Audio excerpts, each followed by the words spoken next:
Recuerdo ese día como si acabara de pasar ayer. El viento soplaba fuerte sobre el cementerio y hacía crujir las lonas blancas que cubrían a los dolientes. Todos vestían de negro, con rostros duros, apagados por la tristeza. En el centro, sobre la boca de una fosa fresca y cementada, descansaba un ataúd dorado. Decían que dentro yacía Isabela Montoya, la famosa millonaria de Victoria Island, la mujer que dominaba 3 torres que se levantaban como gigantes de vidrio. La misma Isabela que la prensa llamaba reina de la ciudad, ahora parecía dormida para siempre. Yo me mantenía lejos, escondido tras los árboles, como un intruso. No pertenecía a ese lugar. No tenía traje ni corbata. Solo era un hombre sin hogar, con un abrigo raído, zapatos gastados y una bolsa vieja colgada al hombro. Pero yo conocía la verdad. La había escuchado. Y dentro de mi pecho, el corazón golpeaba con tanta fuerza que pensé que se me iba a salir. Los sepultureros se preparaban para bajar el ataúd. El pastor abrió la Biblia. Su voz temblaba como si también dudara. Guillermo Ortega, esposo de Isabela, estaba de pie junto al féretro, con un pañuelo blanco en la mano. Lo llevaba una y otra vez a sus ojos como quien llora inconsolable. Desde la distancia parecía un viudo destrozado. Pero yo sabía lo que escondían esas lágrimas. La noche anterior lo había oído, mientras me refugiaba bajo el puente. Sus palabras aún me retumbaban en la cabeza. Mañana ella descansará por fin. El imperio Montoya será mío. Me faltó el aire. Si me callaba, la enterrarían viva. Nadie lo notaría. Nadie se atrevería a cuestionar al prestigioso doctor Ricardo Álvarez, que había firmado el certificado de defunción, pero yo lo sabía. Yo había escuchado todo, y no podía permitir que la historia se repitiera. Ya había perdido a mi esposa y a mi hija por quedarme mudo años atrás. Esta vez, no lo iba a permitir. Respiré hondo y avancé decidido hacia la multitud. «Alto, no la entierren», grité con todas mis fuerzas. Mi voz tronó como un rayo. El cementerio entero se congeló, todas las miradas cayeron sobre mí. Alguien murmuró: «¿Quién es ese?». Otro respondió con desprecio: «Un vagabundo». Escuché el chasquido de las cámaras de los teléfonos. Me grababan como si fuera un loco, pero no me detuve. Seguí abriéndome paso entre los cuerpos hasta quedar frente al ataúd. «Ella está viva», afirmé con la voz quebrada pero firme. «Isabela Montoya aún respira». Los ojos de Guillermo Ortega se volvieron oscuros. Bajó el pañuelo, su cara endurecida por la ira. «Saquen a este hombre de aquí», rugió hacia los guardias. «No ensucien el duelo de mi esposa. Está muerta. Déjenla descansar en paz». Me planté en el borde de la alfombra roja, señalando el féretro. «No, no lo está». Le dieron una sustancia que ralentiza el corazón, enfría la piel. Parece muerte, pero es un sueño profundo. Los escuché anoche. Usted y el doctor lo planearon. Y escuché todo. La gente empezó a murmurar nerviosa. Unos gritaban que mentía. Otros parecían dudar. Fue entonces cuando una mujer mayor, vestida de encaje púrpura, salió de la primera fila. Era doña Rosa Montoya, tía de Isabela. Sus manos temblaban, pero su voz fue clara. «Si existe una posibilidad, debemos comprobarlo. No es necesario», bramó Guillermo. El sudor ya le brillaba en la frente. El doctor la declaró muerta. «No pierdan tiempo». Pero otra voz surgió entre los presentes. «¿Qué daño hace revisar? Si ya está muerta, nada cambiará. Pero si vive, poco a poco». Las cabezas empezaron a asentir. Me giré hacia Ricardo Álvarez. Él le dio un hospital. Le compró un coche. Confió en usted. ¿Por qué traicionarla? El doctor palideció. Sus labios apretados eran la confesión silenciosa que nadie necesitaba. Me arrodillé junto al ataúd. De mi bolsa saqué mi abrigo, lo doblé y lo coloqué como almohada. «Ayúdenme a incorporarla un poco», rogué. «Solo necesita aire». El silencio era pesado. Por un instante creí que nadie movería un dedo. Entonces, doña Rosa avanzó con los ojos llenos de lágrimas. «Soy su tía, y lo intentaré». Ese gesto rompió el hechizo. 2 hombres jóvenes se acercaron. Con cuidado levantaron los hombros de Isabela, y yo puse la tela bajo su cuello. La tuve frente a mí, tan cerca que podía contar cada pestaña. Parecía hecha de cera. Me tragué el miedo. «Por favor, Quítenle el algodón de la nariz. Susurré. Doña Rosa lo hizo, con los dedos temblorosos. Incliné mi rostro. El aire helado se mezcló con mi aliento cálido. Isabella, resista. Vuelva. Murmuré. El público contenía la respiración. Guillermo gritaba detrás de mí, pero nadie le hacía caso. Todos esperaban. Y entonces sucedió. Un sonido débil escapó de su pecho. Apenas un suspiro. Un estertor. Pero fue real. Luego un movimiento seco en su garganta. Un hilo de tos. El cementerio estalló. Unos clamaban al cielo. Otros se arrodillaban llorando. Los teléfonos temblaban en manos temblorosas. Yo levanté la cabeza, las lágrimas nublándome los ojos. Está viva. Grité con voz rota pero segura. Lo dije. Ella está viva. En ese instante ya no era el vagabundo invisible bajo un puente. Era el hombre que le había arrebatado un cuerpo al silencio de la tumba, y supe que desde aquel momento, nada en nuestras vidas volvería a ser igual. El grito de que Isabela estaba viva todavía resonaba en mis oídos cuando vi la confusión en el rostro de la multitud. Algunos lloraban de alegría, otros no podían creer lo que veían. Yo mismo dudaba de mi propia vista, temiendo que fuera un espejismo, una ilusión nacida del deseo, pero no, la tos de Isabela había sido real, tan real como el temblor en mis manos. Ella seguía débil, su piel aún pálida, pero sus labios se entreabrieron otra vez. Un susurro salió de su garganta, apenas audible. ¿Por qué? Ese simple por qué cayó como una piedra en medio del cementerio. Todos guardaron silencio. Sus ojos, todavía nublados, se posaron a Guillermo. Su esposo, el hombre que lloraba frente al ataúd, hacía un instante. Retrocedió como si hubiera visto un fantasma. El pañuelo cayó de su mano. «Esto es imposible», gritó Guillermo con voz rota. Dio un paso atrás, buscando desesperado algo en el interior de su saco. En ese segundo, lo comprendí. No iba a rendirse. La máscara de viudo compungido se desmoronó y dejó ver la rabia de un hombre descubierto. Su mano salió con un objeto metálico que brilló bajo el sol. No era un cuchillo, ni una pistola. Era una jeringa. Atrás todos, rugió Guillermo, con los ojos desorbitados. Ella debe morir. Ahora mismo. El caos se desató. Algunos dolientes gritaron, otros corrieron, y las sillas de plástico cayeron al suelo. Los guardias de seguridad dudaron, paralizados, incapaces de decidir si obedecer al amo que les pagaba o escuchar el clamor de la multitud. Yo me interpuse entre Guillermo y el ataúd. No pensé, solo me moví. Mis manos estaban vacías, mi cuerpo cansado, pero mi voz salió como un trueno. Mírala, maldito, mírala bien. Él la respira. Es tu esposa, pero la furia lo cegaba. Avanzó un paso más, la jeringa temblando en su puño. Fue entonces cuando dos hombres del público, vestidos de traje negro, se lanzaron contra él. Lo sujetaron de los brazos, forcejearon. La jeringa cayó y rodó por el suelo, brillando como una serpiente venenosa bajo el sol. La multitud estalló en un rugido de indignación. «Asesino», gritaban. «Traidor». Quiso enterrarla viva. Los guardias finalmente reaccionaron, sujetándolo con fuerza, mientras él pataleaba como un animal atrapado.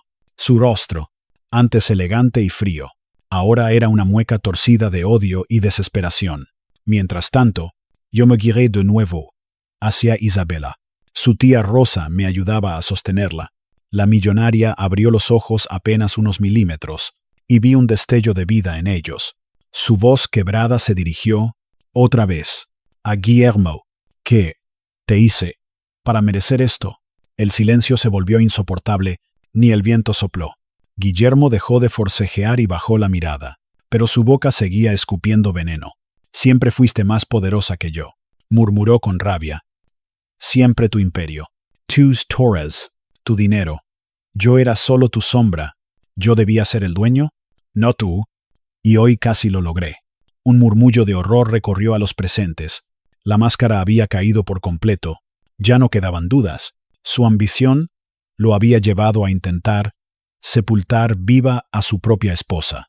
De repente, escuchamos sirenas a lo lejos. Patrullas. La noticia del escándalo ya había llegado más allá de los muros del cementerio.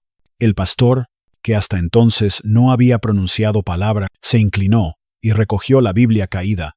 Su voz tembló, pero habló fuerte. El mal siempre se esconde en las tinieblas, pero la verdad sale a la luz. Hoy Dios usó a un hombre despreciado para salvar una vida. Todos me miraron. Yo bajé la cabeza, incómodo. No buscaba aplausos. Solo quería que la verdad se escuchara. Los policías entraron apresuradamente y los guardias les entregaron a Guillermo. El doctor Ricardo Álvarez intentó escapar entre la multitud, pero alguien lo señaló. Él también es cómplice. Lo detuvieron en segundos. Con el rostro desencajado y el sudor empapándole la camisa, Isabela tosió otra vez, un poco más fuerte. Me incliné hacia ella. Sus labios secos se movieron. Gracias. No pude contener las lágrimas. Le tomé la mano con suavidad, consciente de lo frágil que era su cuerpo en ese momento. Aguante. Señora, ya pasó lo peor. Usted volverá. La ambulancia llegó poco después. Los paramédicos corrieron hacia nosotros y revisaron sus signos vitales. Uno de ellos me miró con asombro. Tiene razón. Aún está viva. Débil, pero viva. ¿Cómo lo supo? No respondí. ¿Qué iba a decirles? Que lo escuché todo desde debajo de un puente, que el mismo destino que me había arrancado a mi familia ahora, me había empujado a salvar la vida de una millonaria. No era el momento. Los paramédicos se llevaron a Isabela en camilla, mientras la multitud aplaudía y lloraba al mismo tiempo. Yo caminé detrás, casi sin fuerzas. Todo el mundo me señalaba. El vagabundo la salvó. ¿Fue él? Lo escuché. Un ángel disfrazado. Pero yo no me sentía un ángel. Era solo un hombre que había decidido hablar cuando nadie más lo haría. Cuando subieron a Isabela a la ambulancia, ella volvió la cabeza con un esfuerzo enorme. Sus ojos se encontraron con los míos. Por un instante, vi algo más que gratitud. Vi reconocimiento. Como si, por primera vez en años, alguien me viera realmente. Entonces entendí que mi vida cambiaría para siempre. Ya no era solo Benjamín Herrera, el hombre sin techo. Desde ese día, para todos ellos, sería el hombre que detuvo la muerte en un cementerio. Y lo que nadie sabía era que esto apenas era el comienzo. Nunca olvidaré la primera vez que crucé las puertas del tribunal. No lo hice como acusado ni como espectador curioso, sino como testigo de algo que había cambiado la historia de mi vida para siempre. Afuera, las cámaras de televisión se agolpaban como enjambres. Periodistas gritaban preguntas. Micrófonos apuntaban en todas direcciones. Señor Herrera, ¿cómo supo que Isabela seguía viva? ¿Es verdad que usted vive en la calle? ¿Quién le entregó el neutralizador? Yo bajaba la mirada. Nervioso. Los flashes me cegaban. Nunca antes, nadie había pronunciado mi nombre con tanta insistencia. Yo era invisible. Y de pronto me habían convertido en noticia nacional. Dentro, el ambiente era aún más sofocante. Cada banco de madera estaba ocupado. Empresarios, políticos, ciudadanos comunes. Todos querían presenciar el juicio del siglo. En el estrado, el juez, una mujer de cabello plateado y gafas rectangulares, golpeó el mazo con firmeza. La corte se declara en sesión. Caso del Estado contra Guillermo Ortega y el doctor Ricardo Álvarez. Cargos. Intento de homicidio. Conspiración y fraude médico. Me senté en la primera fila, al lado de doña Rosa, la tía de Isabela. Ella apretaba un rosario entre sus manos, murmurando oraciones. A su lado, Isabela entró apoyada en una enfermera, vestida de negro. Sencilla, sin joyas, pero al verla caminar erguida, con la cabeza en alto, la sala entera guardó silencio. Su sola presencia era un milagro viviente. Guillermo estaba en el banquillo de los acusados. Ya no parecía el esposo elegante de antes. Sus ojeras eran profundas, su traje estaba arrugado, y en sus ojos brillaba un odio frío, dirigido tanto hacia Isabela como hacia mí. Ricardo Álvarez, en cambio, no levantaba la vista del suelo. Su camisa se pegaba a la piel húmeda de sudor. Parecía un hombre derrotado, incluso antes de empezar. El fiscal se levantó. Su voz era cortante, segura. Lo que tenemos aquí no es solo la ambición desmedida de un hombre. Es la traición más cruel, la de un esposo y un médico, que debían proteger la vida de la señora Montoya. Su plan era simple. Querían envenenarla con una sustancia que imita la muerte, de declarar su defunción y enterrarla rápidamente. Pero lo que no contaban era con la valentía de un testigo inesperado. Todos giraron la cabeza hacia mí. Tragué saliva. Mis manos sudaban. El juez asintió. Que pase el testigo, Benjamín Herrera. Mis piernas temblaban, pero avancé hasta el estrado. Juré decir la verdad. Y entonces, el fiscal me pidió que relatara lo sucedido. Respiré hondo. La noche antes del entierro, yo estaba bajo el puente donde duermo. Escuché un auto estacionar cerca. Eran ellos, Guillermo y el doctor Álvarez. Discutían. El señor Ortega dijo que el veneno había funcionado, que al día siguiente enterrarían a su esposa, y nadie sospecharía. El doctor dudaba, pero Guillermo lo amenazó. Si no firmas el certificado, perderás tu hospital, tu vida entera. Yo escuché cada palabra. Por eso fui al cementerio. Un murmullo recorrió la sala. El juez golpeó el mazo para pedir silencio. ¿Y qué ocurrió en el cementerio?, preguntó el fiscal. Vi cómo estaban a punto de sepultarla. Nadie me creyó.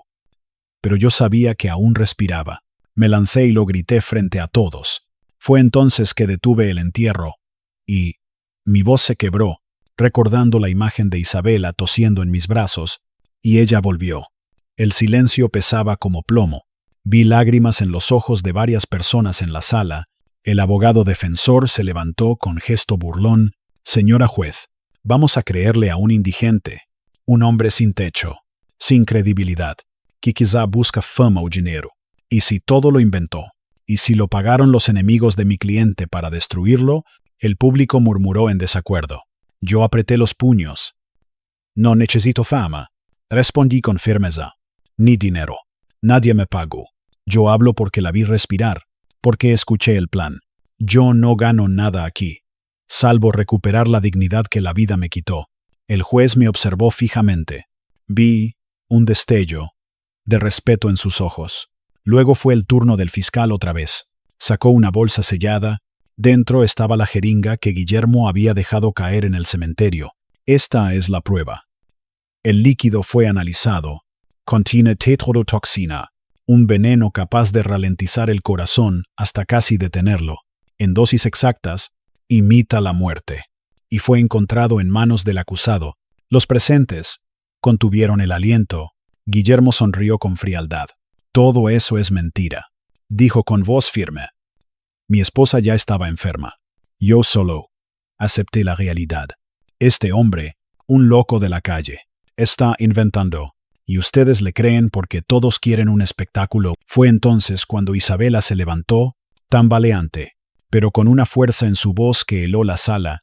Mentiroso. Me envenenaste tú y el doctor. Quisiste enterrarme viva, para robar lo que construí. Me diste comida con veneno, y luego me miraste como si ya no existiera. ¿Qué clase de esposo hace eso? La multitud explotó en gritos de indignación. Algunos lloraban. Otros insultaban a Guillermo. El juez golpeó con fuerza el mazo, pero nadie podía ignorar la verdad.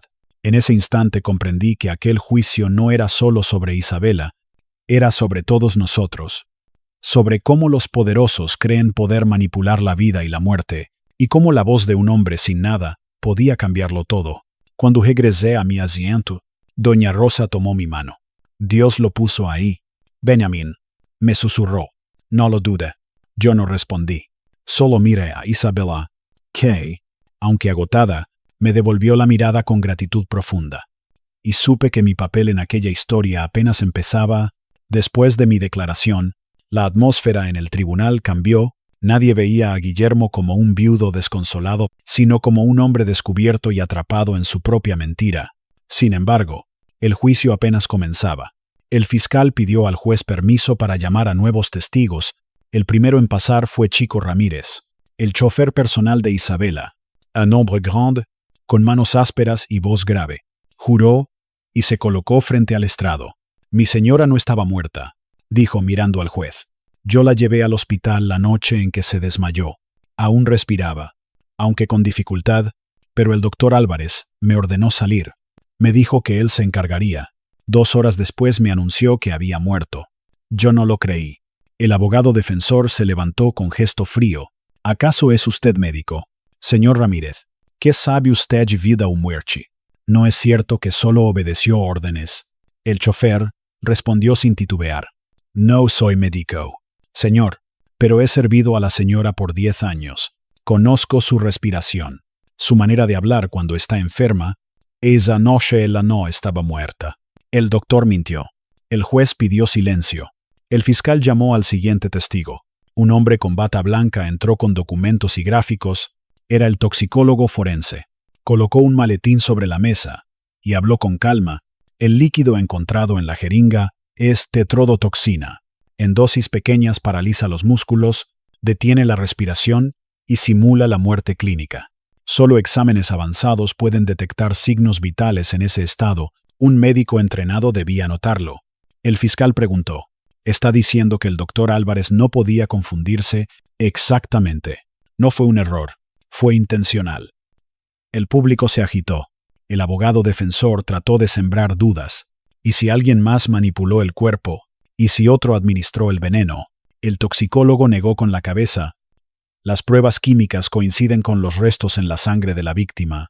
Además, la dosis requiere conocimiento médico. No fue un accidente.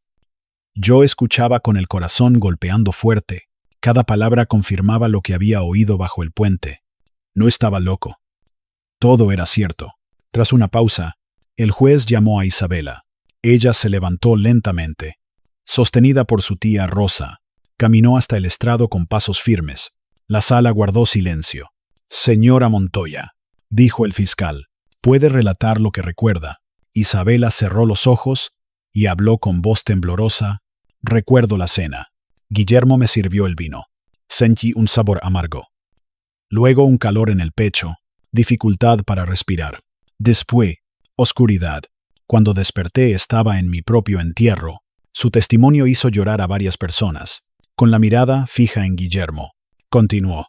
Lo más doloroso no fue el veneno. Fue descubrir que el hombre al que entregué mi vida y mi confianza planeaba enterrarme para quedarse con mis empresas. El fiscal señaló a Guillermo. ¿Qué responde? Guillermo se levantó despacio, y con rabia en los ojos. Todo esto es un montaje. Mi esposa siempre me menospreció. Me trataba como un sirviente. Yo debía ser el dueño. El poder era mío por derecho. Su grito heló la sala. Era una confesión disfrazada. El juez golpeó el mazo. Basta, señor Ortega. Su orgullo no es defensa. Mientras Guillermo era obligado a sentarse, yo miré a Isabela. Ella temblaba, pero no apartaba la vista. Ya no había amor en sus ojos, solo dolor y fuerza. Cuando terminó la sesión, los policías escoltaron a los acusados fuera de la sala. El público aplaudió de pie a Isabela, y algunos me señalaron a mí, de camino a casa. Doña Rosa me tomó del brazo. Benjamín, usted no apareció por casualidad. Dios lo puso allí. Guarde silencio. Dentro de mí crecía una pregunta que no me dejaba en paz. ¿Y si este juicio no solo era para salvar a Isabela, sino también para salvarme a mí? Esa noche, acostado en un catre prestado, escuché en mi mente el eco de los aplausos. No eran para un héroe, eran para un hombre común que, por primera vez en años, tuvo el valor de alzar la voz. Y supe que el día siguiente traería más verdades y heridas, pero también la posibilidad de una vida nueva.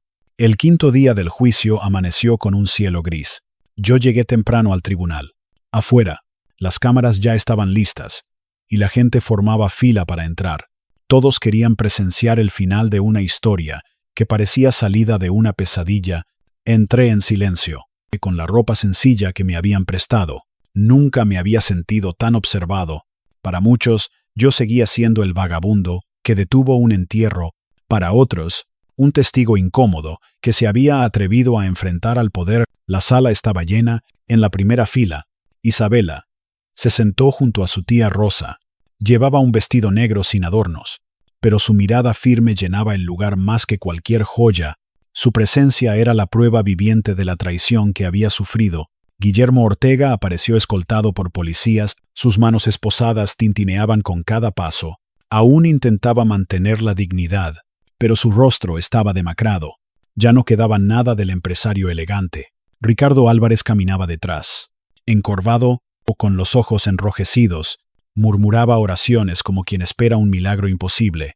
El juez entró, y el murmullo cesó. El mazo golpeó la mesa. Se abre la sesión final del juicio contra Guillermo Ortega y Ricardo Álvarez. El fiscal se puso de pie, su voz fue clara y severa. Señoría, hemos presentado pruebas contundentes, testigos que confirmaron la conspiración, el análisis químico del veneno hallado en la jeringa, el testimonio de la propia víctima. Este no es un caso de error médico ni de un esposo confundido por el dolor, es un intento de homicidio calculado, motivado por la ambición y la codicia. Hoy pedimos justicia. El defensor de Guillermo habló después, con un tono más débil que en días anteriores. Mi cliente fue un hombre herido por los celos. Sí, pero no un asesino. Todo lo ocurrido es consecuencia de malos entendidos y sospechas exageradas. Les pido considerar la duda razonable. Sus palabras flotaron en el aire, pero nadie parecía creerlas. El juez llamó a los acusados a pronunciar sus últimas palabras. Guillermo se levantó. Su voz era áspero. Sí, quise más de lo que tenía. Siempre viví a la sombra de Isabela. Ella nunca me amó, solo me toleraba. Yo merecía el poder que me negaba, y si para conseguirlo debía verla desaparecer, lo acepté. No me arrepiento. Un grito de horror recorrió la sala.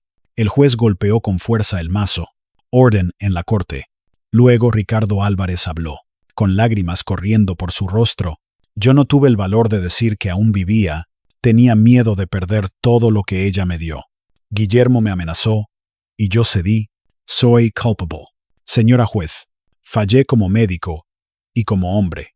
El juez asintió con gesto duro, guardó silencio unos segundos, como midiendo el peso de la historia que se estaba escribiendo. Finalmente, pronunció la sentencia. Guillermo Ortega.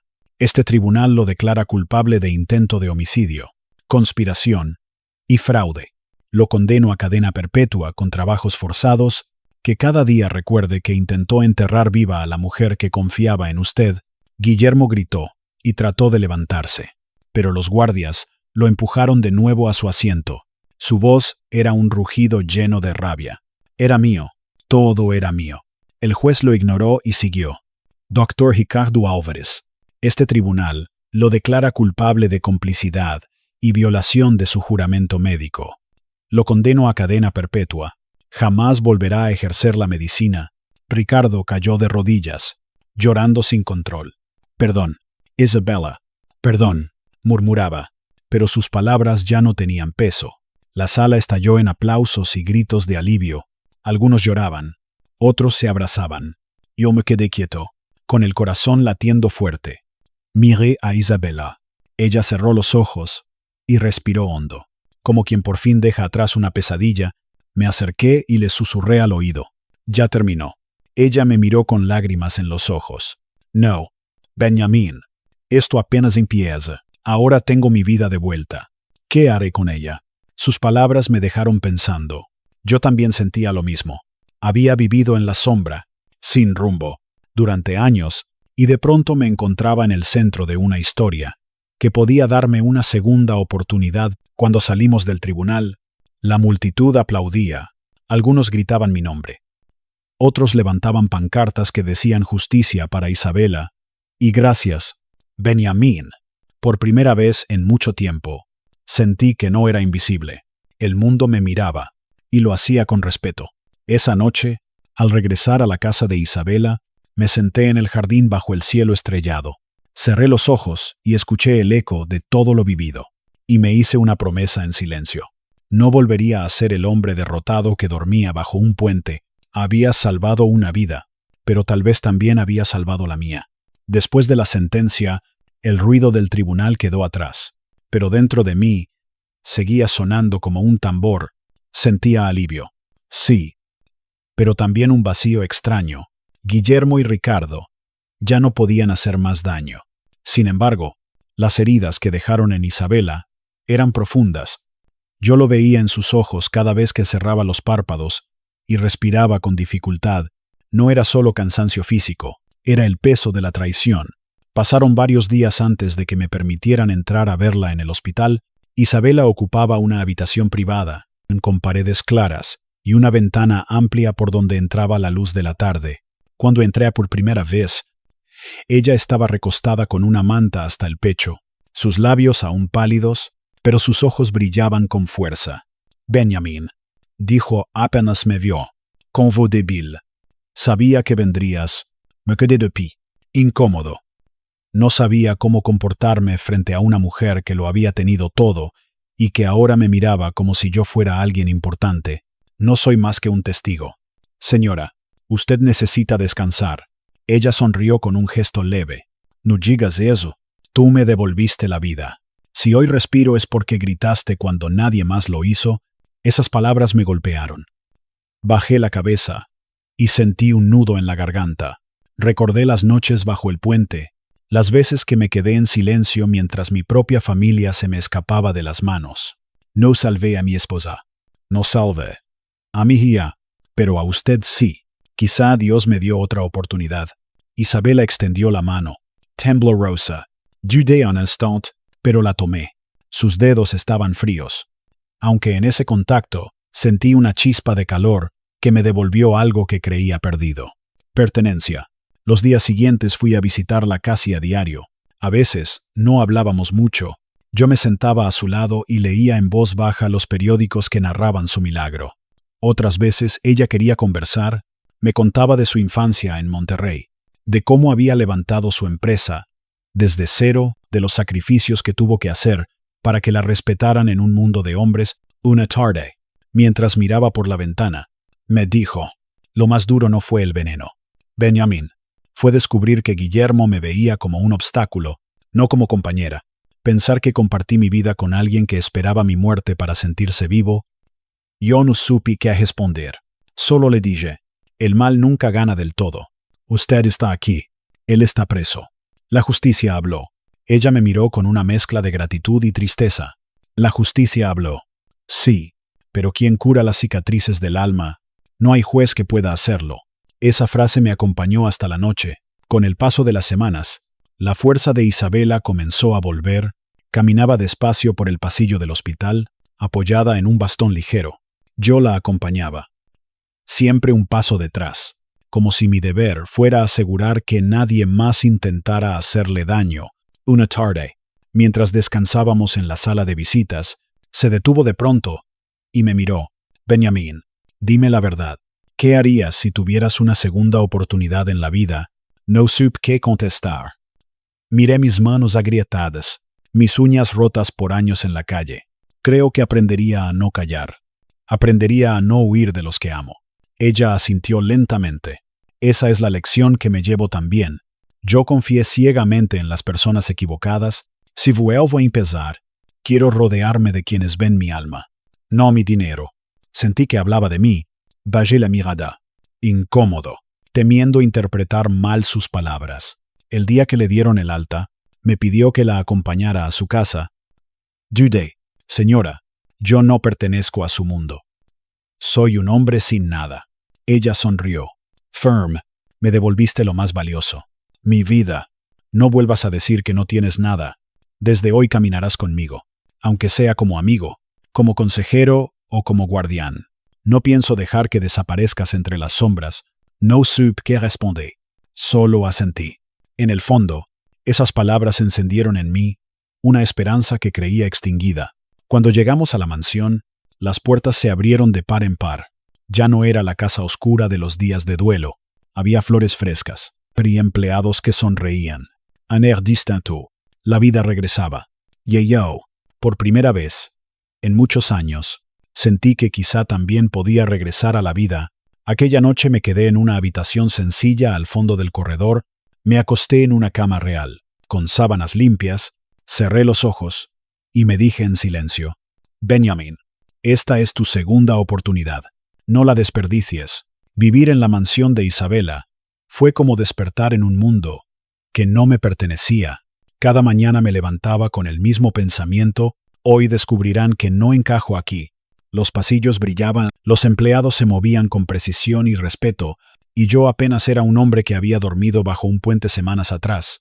Al principio intenté mantenerme invisible, ayudaba con cosas pequeñas, cargar collas, abrir puertas, ordenar papeles. Pero Isabela no me permitió quedarme en las sombras.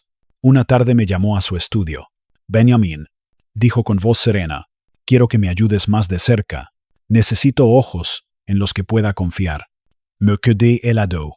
Señora, yo no tengo preparación para esas cosas. Soy solo. Ella me interrumpió. Firm, no vuelvas a decir que eres solo un vagabundo. Tú viste lo que nadie quiso ver. Esa claridad vale más que un título. Quédate a mi lado. Acepté. Aunque con miedo, comencé acompañándola a las reuniones con los directores de su empresa. Me sentaba en una esquina, tomando notas en silencio.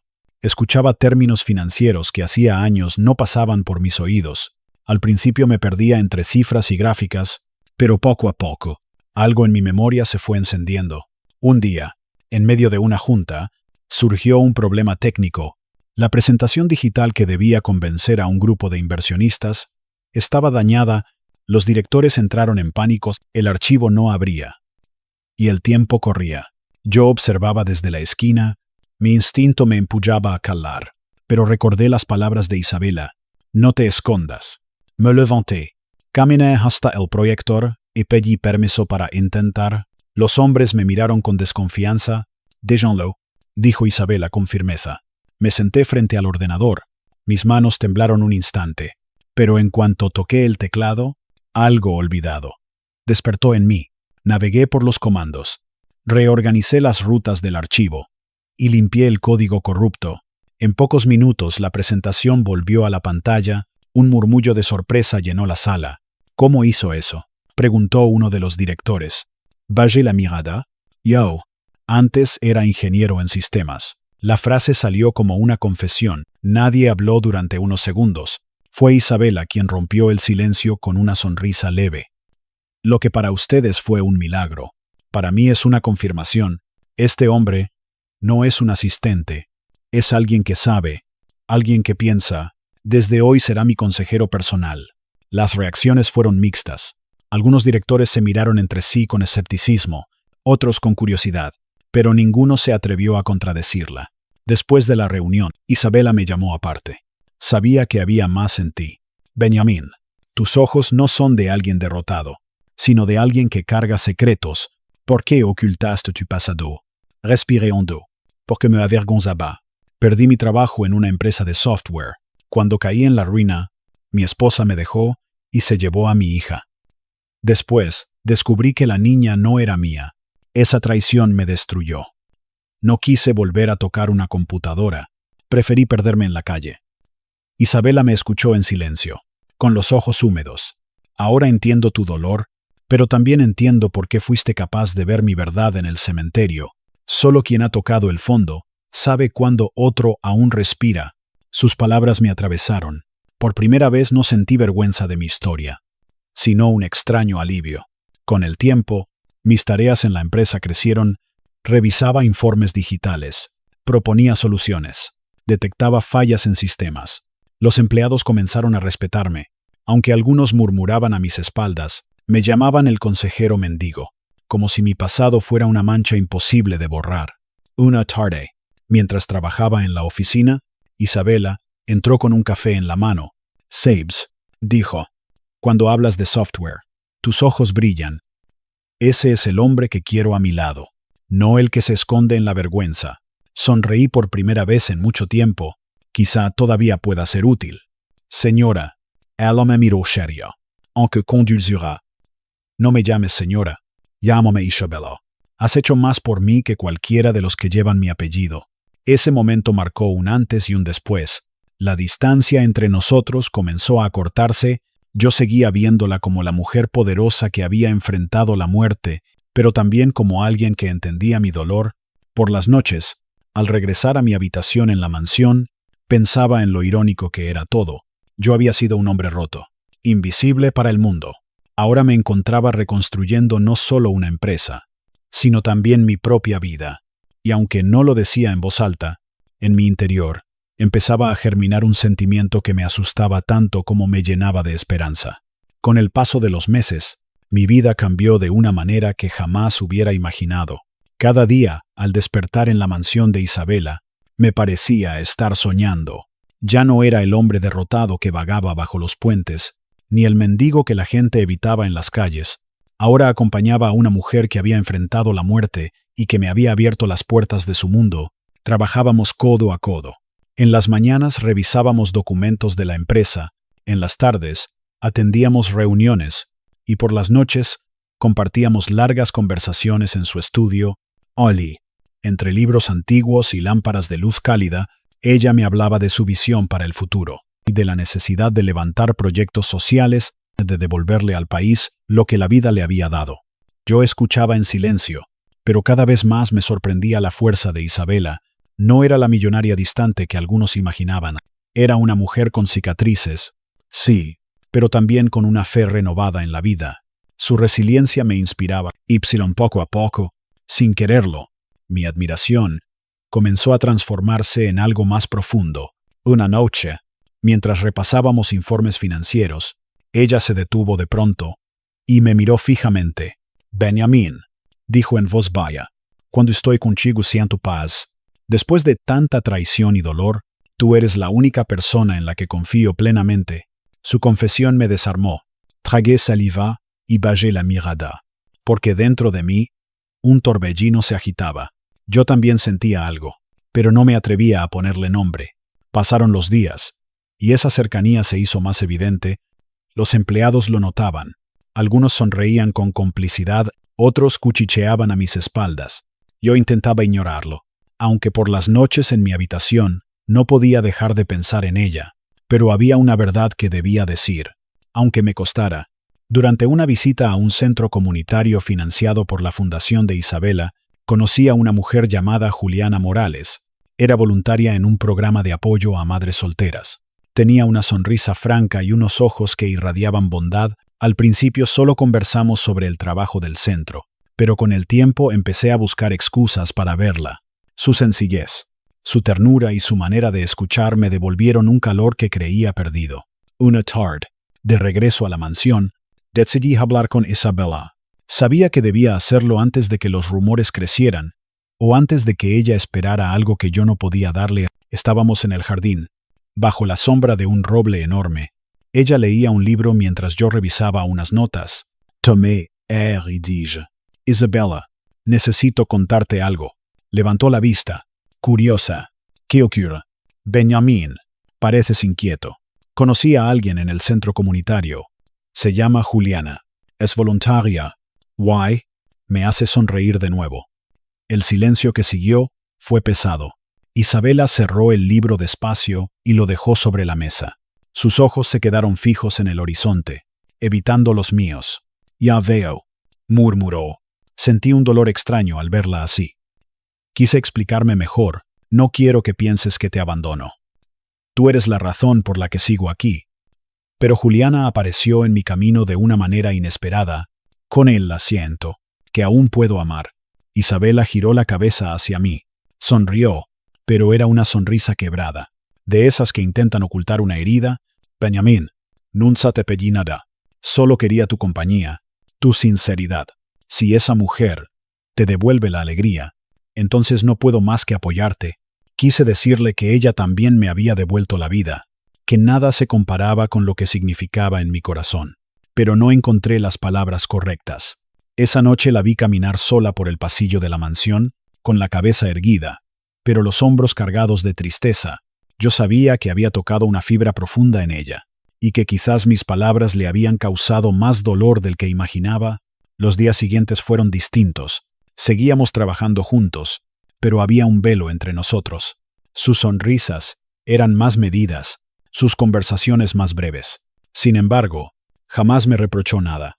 Al contrario, cuando mencionaba a Juliana, ella asentía con serenidad, aunque en sus ojos brillaba una melancolía imposible de esconder. Un domingo, mientras desayunábamos, me dijo con voz suave: «Benjamín, si decides formar una vida con Juliana, quiero ayudarte. No como empresaria, sino como amiga. No quiero que te falte nada». Me conmovió hasta el alma. ¿Cómo podía ser tan generosa una mujer que lo había perdido todo y había sido traicionada de la manera más cruel? Esa tarde, cuando fui al centro comunitario y vi a Juliana rodeada de niños riendo, comprendí algo. Mi corazón estaba dividido. Por un lado, la gratitud inmensa hacia Isabela, que era más que gratitud, un cariño que rozaba el amor. Por otro, la ternura de Juliana, en que me ofrecía un futuro sencillo, pero lleno de calidez.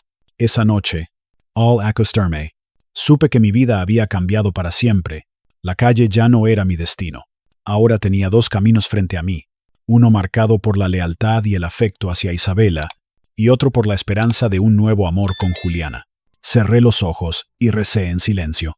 Dios, dame sabiduría para no herir a quienes me han dado tanto, que mis pasos no destruyan lo poco que he reconstruido. Con el tiempo, Juliana comenzó a formar parte de mi rutina. Nos encontrábamos en el centro comunitario, caminábamos por la ciudad, y algunas noches cenábamos en pequeños restaurantes de barrio. Su risa era fresca, su manera de hablar sencilla, y eso me recordaba que la vida podía ser cálida sin necesidad de lujos. Pero cada regreso a la mansión de Isabela era un choque de emociones. Allí me esperaba una mujer distinta, fuerte por fuera, pero silenciosamente herida por dentro. Aunque nunca lo decía, yo sentía que cada vez que mencionaba a Juliana, algo en sus ojos se apagaba. Una tarde, mientras revisábamos unos informes en su estudio, noté que sus manos temblaban ligeramente. ¿Está todo bien, Isabela?, pregunté. Ella levantó la mirada y sonrió con calma. Sí, Benjamín, solo estoy cansada. Quise insistir, pero no lo hice. Ella no quería hablar de su dolor, prefería ocultarlo bajo la disciplina y el trabajo. Yo sabía que era una forma de protegerme, de no cargarme con su tristeza. Pasaron los días, y su generosidad se volvió aún más evidente. Una mañana me sorprendió al decir: he decidido invitar a Juliana a cenar aquí en la mansión. Quiero conocer a la mujer que te hace sonreír. Me quedé mudo. No esperaba tanta apertura de su parte. Isabela, no es necesario. No quiero incomodarte. Ella negó con la cabeza. Benjamín, si eres feliz con ella, yo también debo serlo. No me quites la oportunidad de apoyarte. La cena ocurrió una semana después. El comedor estaba iluminado con velas sencillas y un mantel blanco. Juliana llegó nerviosa. Con un vestido azul que resaltaba su piel morena, Isabela la recibió con un abrazo cordial, como si fueran viejas conocidas. Bienvenida, Juliana, dijo con voz amable. Gracias por cuidar de este hombre. Él ha dado mucho por mí, y merece que alguien le devuelva la alegría. Juliana sonrió con timidez. El honor es mío. Señora, Benjamín habla de usted con profundo respeto. Dice que le devolvió la vida. Isabela bajó los ojos un instante, y luego respondió: la vida no se devuelve, Juliana, sie comparte, y eso es lo que yo hice. Durante la cena, la conversación fluyó con naturalidad. Hablaron de proyectos sociales, de la importancia de ayudar a los más vulnerables, de los sueños que podían construirse con voluntad y trabajo. Yo escuchaba en silencio, maravillado de la serenidad con que Isabela manejaba sus emociones. Ni una sola palabra de resentimiento, ni un gesto de incomodidad. Solo gratitud. Al terminar, cuando Juliana se retiró, me quedé a solas con Isabela en el comedor. Ella recogía los platos con sus propias manos. Aunque había empleados que podían hacerlo, me acerqué y le dije: gracias por tu generosidad. No era fácil.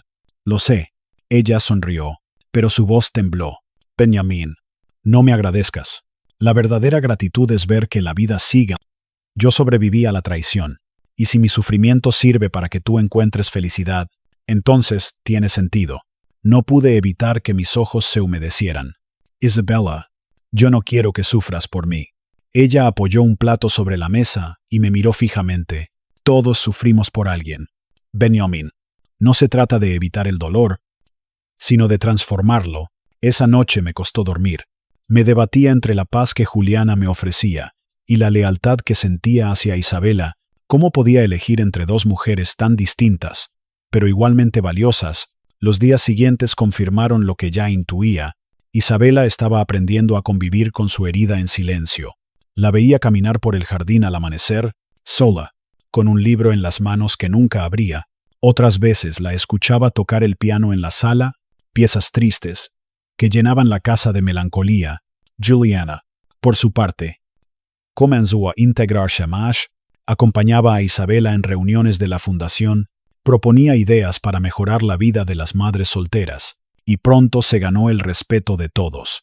Verlas juntas era como ver dos mundos que nunca pensé que se cruzarían. Una, marcada por el lujo y la traición, La otra, moldeada por la sencillez y la esperanza, una tard. Después de una reunión, Juliana me tomó de la mano y me dijo al oído: «Tu amiga Isabela es una mujer increíble. Se nota que te quiere más de lo que dice». Me quedé en silencio. No supe qué responder, porque en el fondo, yo también lo sabía. Esa noche, mientras caminaba por el pasillo hacia mi habitación, escuché la voz de Isabela desde su estudio. No hablaba conmigo, sino sola, como quien confiesa al aire: «Señor, dame fuerza para dejarlo ir. Si él debe ser feliz con otra, enséñame a aceptarlo». Me quedé quieto, con el corazón encogido.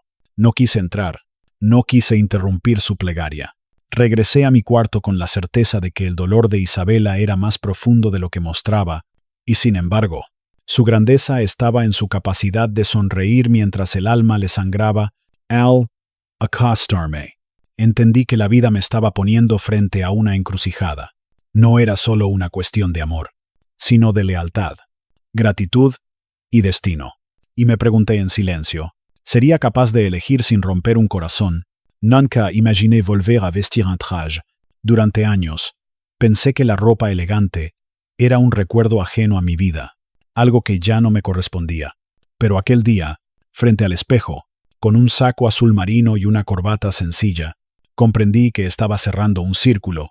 Ya no era el hombre derrotado que dormía bajo un puente. Era un hombre que iba a casarse. Juliana estaba radiante. La vi llegar al jardín donde se celebraría la ceremonia con un vestido blanco de encaje ligero. Sus pasos eran firmes, aunque sus mejillas estaban encendidas de emoción. Cuando me miró, sentí que mis rodillas flaqueaban. Ella sonrió, y supe que, pese a todo lo vivido, el amor aún podía renacer en mi corazón. El jardín de la mansión de Isabela se había transformado en un escenario de esperanza.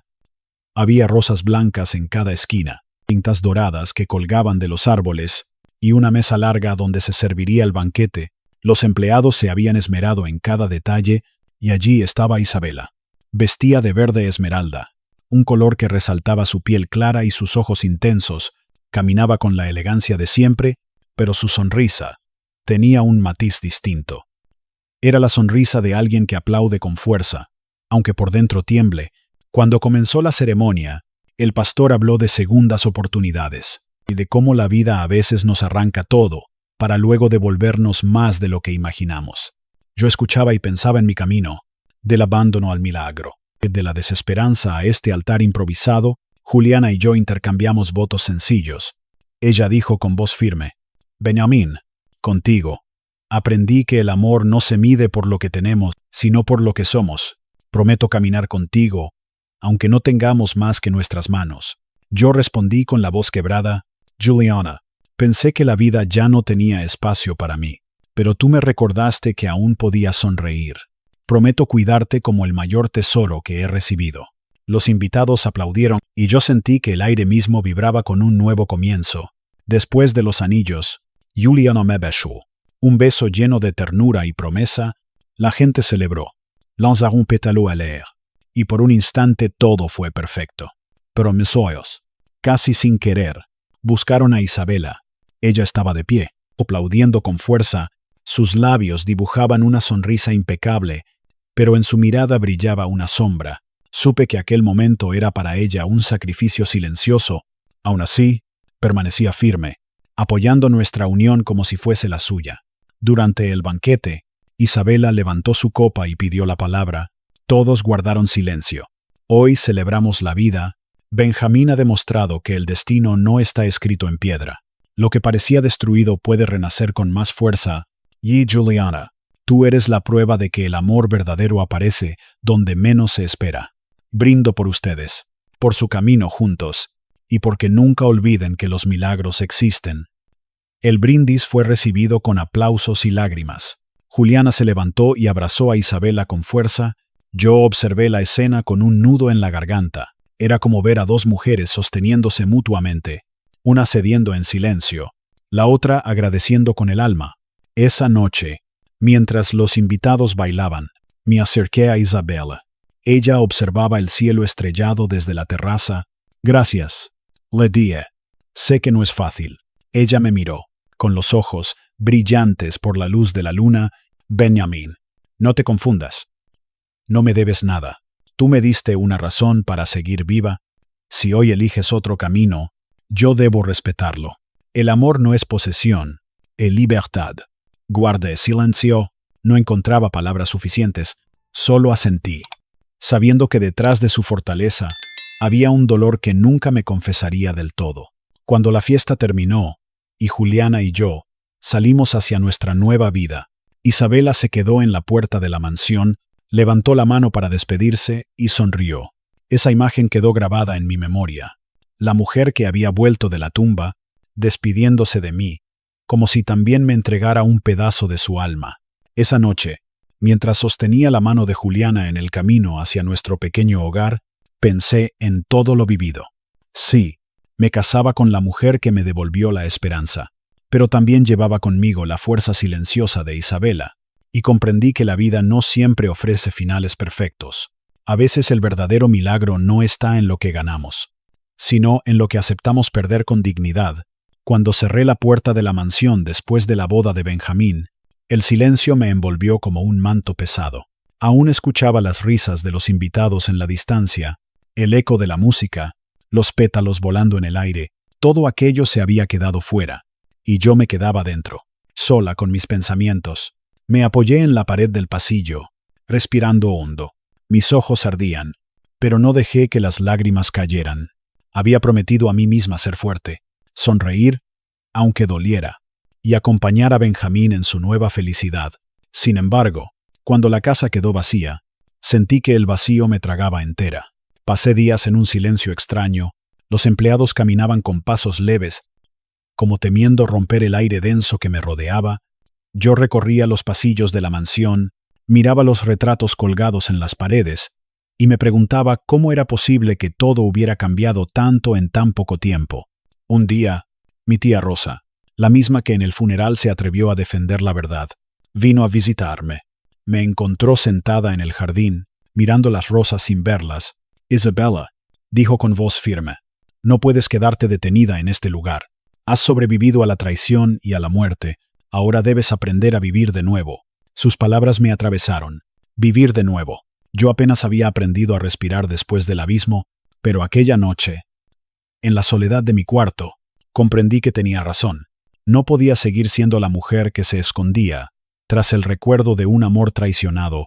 Comencé pozzo a pozzo, salí de la mansión y caminé por las calles de Ciudad de México sin escoltas, sin autos de lujo, sin anuncios de quién era yo.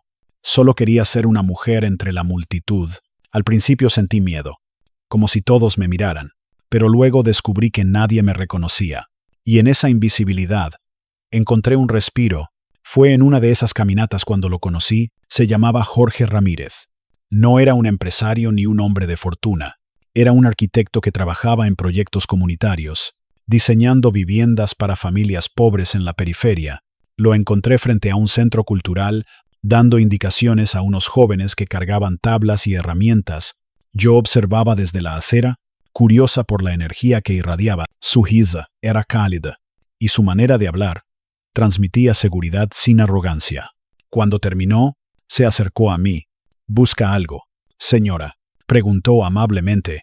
«No», respondí con torpeza. Solo estaba mirando. Él sonrió. «Entonces mire tranquila. Pero si quiere, puedo mostrarle el proyecto». Acepté, casi sin pensarlo. Caminamos entre las estructuras que levantaban los voluntarios. Jorge me explicó que su sueño era que cada familia tuviera un techo digno, sin importar cuánto dinero tuviera. Sus palabras me tocaron en un lugar profundo, porque yo había estado rodeada de riqueza, y aún así me habían intentado enterrar viva. Durante semanas regresé a aquel lugar. A veces llevaba agua o comida para los jóvenes, otras solo me quedaba observando, y siempre encontraba a Jorge allí, con sus manos manchadas de polvo y su camisa pegada por el sudor. Nunca hablaba de dinero, nunca buscaba halagos, solo trabajaba, y reía, y soñaba en voz alta. Una tarde me atreví a contarle un poco de mi historia. No mencioné nombres ni títulos, solo le dije que había pasado por una traición muy dura, y que estaba intentando recomenzar. Jorge no hizo preguntas innecesarias, solo me escuchó en silencio, y al final dijo, Entonces, usted entiende mejor que nadie que la vida no se mide por lo que se pierde, sino por lo que se elige construir después. Aquella frase quedó grabada en mi alma. Empecé a invitarlo a la mansión, aunque al principio él se mostró reacio. No necesito lujos, decía, mi lugar está con la gente. Pero poco a poco fue entrando en mi mundo, y yo en el suyo. Con Jorge aprendí a reír otra vez.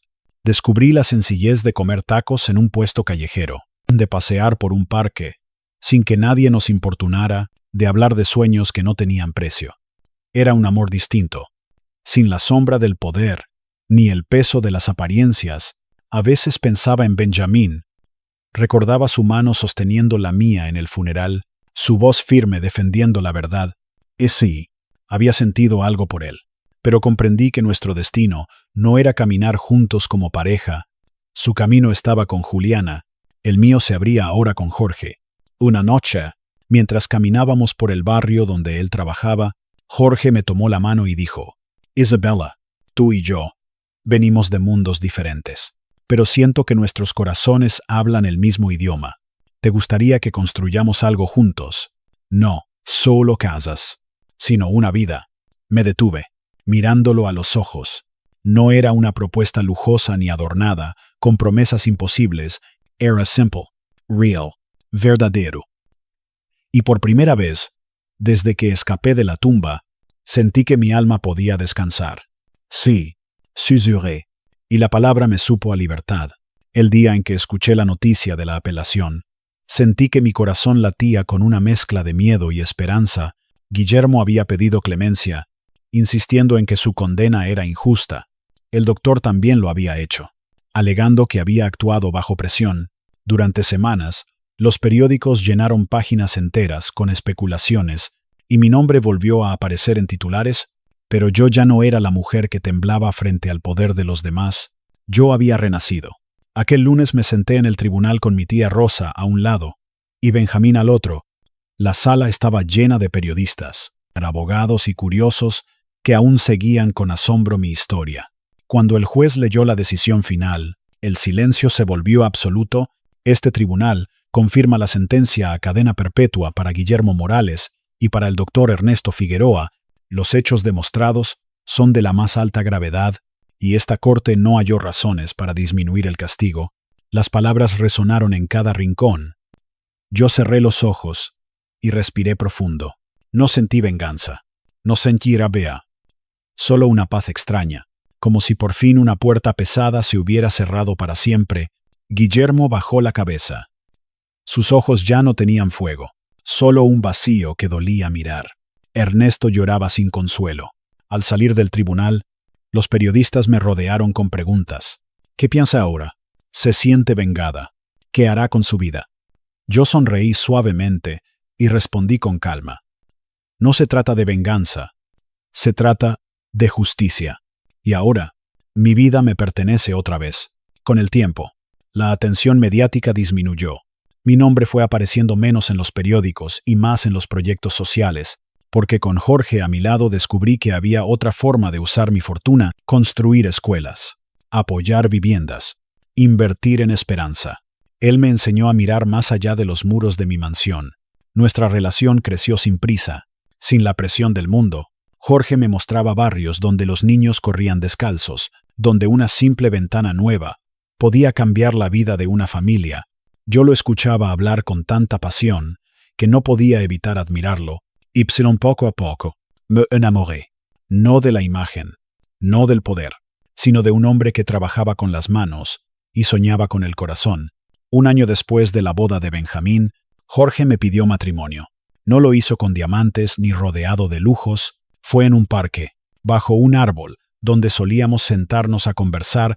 Sacó un anillo sencillo de plata y me dijo: Isabella, contigo aprendí que la vida no se mide en riqueza, sino en amor compartido. ¿Quieres ser mi compañera para siempre? Mis ojos se llenaron de lágrimas. Sí, respondí, y lo abracé con fuerza. La boda fue pequeña, muy distinta a los eventos majestuosos que solía organizar. Se celebró en un patio comunitario, decorado con flores silvestres, ni trajes caros ni banquetes extravagantes. Solo gente verdadeira, amigos, y vecinos y voluntarios que habían trabajado con Jorge, Benjamín y Juliana llegaron con su hijo en brazos, sonriendo como parte de mi familia. Cuando caminé hacia el altar improvisado, sentí que mis pasos eran ligeros. No llevaba joyas costosas, ni vestido de diseñador. Llevaba un traje sencillo, blanco y limpio. Y en mi corazón, una certeza. Por fin estaba viviendo, no sobreviviendo. Durante la ceremonia, el pastor habló de perdón, de redención y de la importancia de construir sobre ruinas. Yo escuchaba y pensaba en mi camino, enterrada viva, traicionada, resucitada, y ahora renacida en un amor sincero. Cuando dije sí acepto, sentí que todo el dolor del pasado quedaba atrás. Después de la boda, nos reunimos en mesas largas, con comida casera. Los niños corrían, la música era alegre, y todos cantaban. Jorge tomó la guitarra, y me dedicó una canción que hablaba de esperanza. Lloré, logré y bailé. Aquella noche, comprendí que la felicidad no siempre brilla con oro. A veces se esconde en los gestos más simples. Los meses siguientes fueron un aprendizaje. Vivíamos entre la mansión y los proyectos sociales. Yo, que antes dirigía juntas de negocios, ahora aprendía a mezclar cemento, a pintar muros, a escuchar historias de madres que luchaban cada día. Mi fortuna seguía allí, pero ya no era un escudo de poder, era una herramienta para servir. Benjamín me visitaba con frecuencia. Solíamos sentarnos en el jardín y hablar de cómo nuestras vidas se habían cruzado en el borde de la muerte. Una tarde me dijo, Isabella, cuando te vi respirar en ese ataúd, supe que Dios aún tenía planes para ti, y ahora lo veo. Este es tu plan, este es tu destino. Asentí con una sonrisa. Y el tuyo también cambió. Benjamín, ahora somos dos sobrevivientes que aprendimos a vivir de nuevo. A veces pensaba en Guillermo, no con odio, sino con compasión. Él seguía enviando cartas desde la cárcel, pidiendo perdón. Algunas las leía, otras las dejaba cerradas. Ya no necesitaba venganza, ni siquiera respuestas. Solo deseaba que, en su encierro, encontrara la paz que nunca tuvo en libertad. El tiempo pasó, y un nuevo amanecer llegó a mi vida. Un día, en el hospital comunitario, que ayudamos a construir, escuché el llanto de un bebé. Era la hija de una joven madre que había perdido todo en un incendio. La sostuve en brazos y pensé en lo cerca que estuve de no volver a respirar. La vida me había devuelto el aire para algo más grande. Para amar, para servir, para vivir con sentido. Y así, mirando a George a mi lado, con la certeza de que mi camino estaba apenas comenzando, supe que el amanecer de una nueva vida había llegado. Han pasado 6 meses desde aquel día en que cerramos las heridas del pasado. Hoy nos encontramos todos en el jardín de la casa comunitaria, que construimos juntos. El aire huele a flores frescas y a pan recién horneado. Los niños corren alrededor de las mesas. Sus risas llenan el espacio con una música que es más pura que cualquier canción. Benjamín está sentado con Juliana, sosteniendo a su hijo en brazos. Yo lo observo, y todavía me sorprende ver cómo aquel hombre que dormía bajo un puente ahora sonríe con orgullo como esposo y padre. Su mirada tiene una paz que solo conocen quienes han pasado por el fuego y han salido renovados. A mi lado está Jorge, el hombre que me enseñó que no se necesita oro para tener un corazón rico. Su mano sostiene la mía, y mientras me mira, sé que tomé la decisión correcta al dejar atrás las sombras y elegir un camino nuevo. Hablamos todos juntos de lo que significa el perdón. Benjamín dice con voz firme, el odio nos ata, pero el perdón nos libera. Si Judith no hubiera perdonado, aún estaríamos atrapados en las cadenas del pasado. Yo asiento, recordando cada lágrima derramada. El perdón no cambia lo que pasó, pero cambia lo que somos. Nos da la oportunidad de volver a vivir. Los niños siguen jugando. El sol cae despacio pintando el cielo de naranja y dorado. En ese instante, comprendemos que la verdadera riqueza no está en las torres de cristal, ni en los títulos de poder. La riqueza está aquí, en la risa de los pequeños, en la unión de las familias, en la certeza de que después de la oscuridad siempre llega el amanecer. Nos levantamos y brindamos con vasos sencillos de agua y jugo.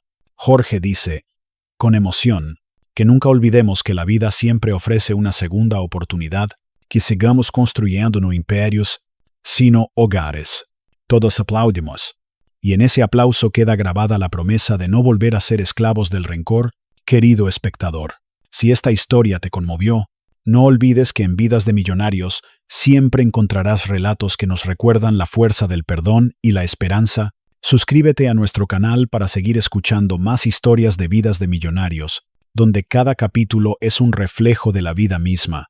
Deja tu comentario y comparte este video, porque cada voz cuenta en la comunidad de Vidas de Millonarios. Apóyanos para seguir creando y difundiendo mensajes que inspiran, porque el mundo necesita más de estas vidas de millonarios. Y nunca olvides que tú también formas parte de nuestras queridas vidas de millonarios.